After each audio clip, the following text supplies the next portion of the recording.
आज Doubtnut app download करें। Doubtnut पर अपने सभी गणित, रसायन विज्ञान, भौतिक विज्ञान और जीव विज्ञान के डाउट्स का करो सफाया। बस प्रश्न की फोटो खींचो, एक ही प्रश्न को क्रॉप करो और तुरंत वीडियो सोल्यूशन पाओ। अभी डाउनलोड करें। क्वेश्चन हमें दिया हुआ है कि एक स्वर मापी के कंपित तार में उत्पन्न तरंग किस प्रकार की होगी या उत्पन्न तरंग कैसी होगी, ये पूछा जा रहा है। तो स्वर मापी में कंपित तार कैसे होता है ये हम देख लेते हैं। सोनोमीटर एक इसका उदाहरण हो सकता है। देखिए सोनोमीटर में संरचना होती कैसी है। सोनोमीटर में अगर हमने एक तार रखा तो तार के एक किनारे को किसी एक कीलनुमा संरचना से बांध दिया जाता है। देखिए इसे हमने कैसे बताया कि देखिए सोनोमीटर पे जो तार होता है, कंपित तार होता है, जिसे हमें कंपित कराना होता है, वो एक तरफ से किसी कीलनुमा संरचना से जुड़ा होगा। ठीक, इसके अलावा दूसरी दिशा पर घेरने की सहायता से वो किसी भार से जुड़ा हुआ होता है, जिसके कारण उस पर तनाव होता है।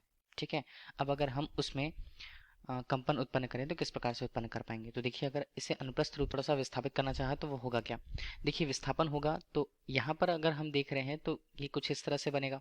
ठीक है, जो विस्थापन यहाँ पर होगा, और दूसरे तार की स्थिति बिल्कुल इससे मतलब देखिए वो भी नीचे की तरफ होगी, और तीसरी स्थिति पर ये बनते हुए आगे बढ़ते हुए विक्षोभ का मान आखिर में जा करके यहाँ पर कम होगा।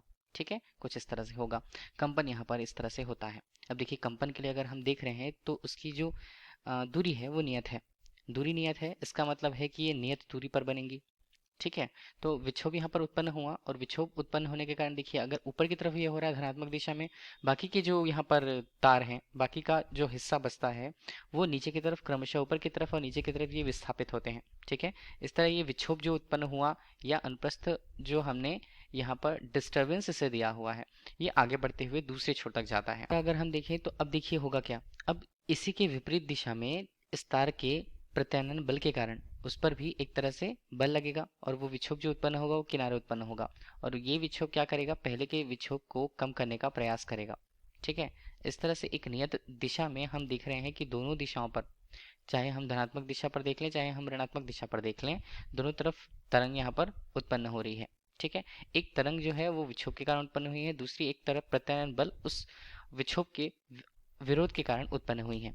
तो एक तरह से दो तरंगों का यहाँ पर आना। ठीक है, एक परावर्तित होकर जो तरंगे आ रही है, देखिए अब ये परावर्तित हो रही है, तो हम ये कह सकते हैं कि दोनों विपरीत कला में होंगी, दोनों विपरीत कला में है।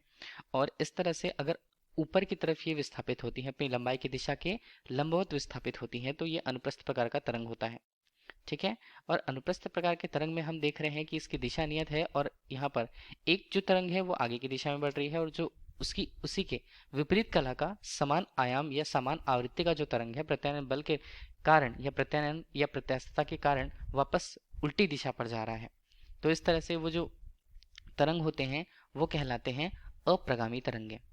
ठीक है, अप्रगामी तरंगे। तो एक तरह से एक साथ अगर हमने इसे कहा तो एक स्वरमापी के कंपित तार में उत्पन्न तरंग की प्रकृति कैसी होगी, अनुप्रस्थ अप्रगामी तरंग के रूप में। यही क्वेश्चन पे हमसे पूछा गया था। Thank you. कक्षा 6 से 12वीं से लेकर नीट, IIT, JEE वो एडवांस के लेवल तक 1 करोड़ से ज्यादा छात्रों का भरोसा। आज ही डाउनलोड करें डाउटनेट ऐप या व्हाट्सएप करें अपने सारे डाउट्स 8400 400 400 पर।